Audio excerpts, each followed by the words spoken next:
সুপ্রিয় দর্শক, দেখতে পাচ্ছেন কি পরিমাণ লোক। এত লোক এখানে কিসের জন্য, কোথা থেকে এলো এরা? আজ আমাকে দেখুন পুরো ভিডিওটা।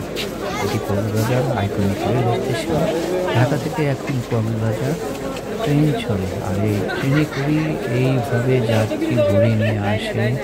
দেখুন কত যাত্রী। কক্সবাজারে এখন খুব সহজে চলে আসতে পারবেন একটা ট্রেনে করে। ভিডিওটা ভালো লাগলে অবশ্যই সবাইকে শেয়ার দিয়ে দেখার সুযোগ করে দেবেন। সুপ্রিয় দর্শক, আসসালামু আলাইকুম। দেশ ও প্রবাসে যে যেখানে আছেন আপনাদের প্রত্যেককে স্বাগত জানাই। দর্শক, আমি এর আগেও ঢাকা থেকে কক্সবাজার ট্রেনে যাওয়ার দুপাশের দৃশ্যের ভিডিও আপলোড করেছিলাম। আজকে এটি তৃতীয় পর্ব। আমরা এখন কক্সবাজার চলে এসেছি। তাই স্টেশনের দেখতে পাচ্ছেন যে কি পরিমাণ লোক এই ট্রেনটিতে এসেছে। এটি অনেক বড় একটি ট্রেন, প্রচুর লোক। আমরা স্টেশনে ঢুকছি, দেখতে পাচ্ছেন দীর্ঘ লাইন। অনেকে এই যে ভিডিও করতেছে, সবাই আনন্দিত। তারা ট্রেনে চড়ে কক্সবাজার এসেছে। অনেকেরই হয়তো প্রথম জার্নি। দেখতে পাচ্ছেন খুবই চমৎকার একটি আইকনিক স্টেশন। আপনারা এর আগেই দেখেছেন কত সুন্দর এই স্টেশনটি।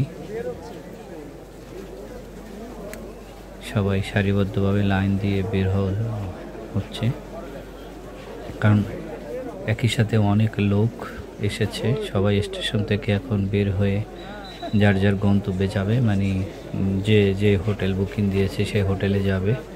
হোটেলে যে ফ্রেশ হয়ে তারপরে তারা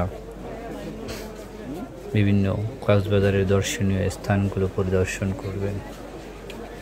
আমার প্রথম জার্নি ট্রেনে, তো আলহামদুলিল্লাহ ভালোই লেগেছে, যেহেতু অনেক লম্বা জার্নি। আমাদের ট্রেনটি কমলাপুর স্টেশন থেকে রাত 11টায় ছেড়ে এসেছে এবং আমরা কক্সবাজার এসে পৌঁছলাম সকাল 8:30টায়। এটি শীতের সকাল, কুয়াশা এখন অনেকটা কেটে গেছে। আমি আসার পথে আপনাদেরকে দেখিয়েছি রাস্তার পাশে যে কুয়াশার কারণে তেমন একটি ভিউটা আমরা ভালোভাবে দেখতে পাইনি।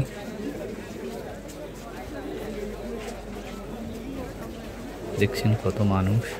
তো আপনারা যারা এখনও ট্রেনে কক্সবাজার ভ্রমণ করেননি, আশা করি আপনারা কক্সবাজার ভ্রমণ করবেন। মোটামুটি খরচটা কম, যেহেতু আপনার নন এসি 600 সামথিং এবং এসি কোচে হলো আপনার 1300 সামথিং টাকা।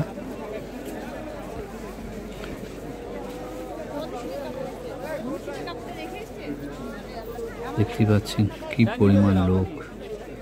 কেউ বন্ধু বান্ধব মিলে এসেছে, কেউ ফ্যামিলি নিয়ে এসেছে।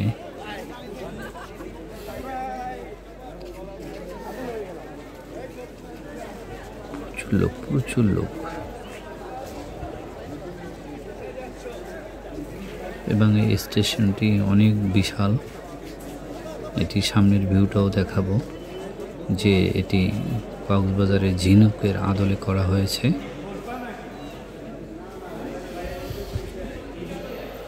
দর্শক, আপনারা এখনও যারা আমার চ্যানেলটি সাবস্ক্রাইব করেন নাই, প্লিজ আমার চ্যানেলটি সাবস্ক্রাইব করবেন। নতুন নতুন ভিডিও পেলে সাবস্ক্রাইব করে সাথে থাকবেন এবং ভিডিওটি শেয়ার দিয়ে অবশ্যই সবাইকে দেখার সুযোগ করে দিবেন।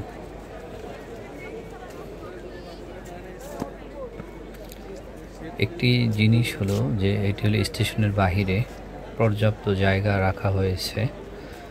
খুবই সুন্দর জায়গাটি। আমরা এখন এটি স্টেশনের ফ্রন্ট সাইডে। আপনারা যে দূর থেকে দেখতেছেন যে স্টেশনের যে মূল আকর্ষণ সেটি হলো ঝিনুক, এবং ঝিনুকের ভিতরে আপনি মুক্তাও দেখতে পাবেন। এই যে অসাধারণ অসাধারণ, খুবই সুন্দর একটি পরিবেশ। এবং এখানে আপনি সুইমিং পুলের মতো পানি রেখে এবং সে মাঝখানে এই ঝিনুকটা দেয়া হয়েছে, এবং যে মুক্তা দেখতে পাচ্ছেন ঝিনুকের ভিতরে মুক্ত, এবং চতুর্পাশে এভাবে একটি টাইলস করা, খুব সুন্দর বান্ডুরি দেয়া। এই যে হলো মূল স্টেশন, দেখতে পাচ্ছেন, এটা ফ্রন্ট সাইড।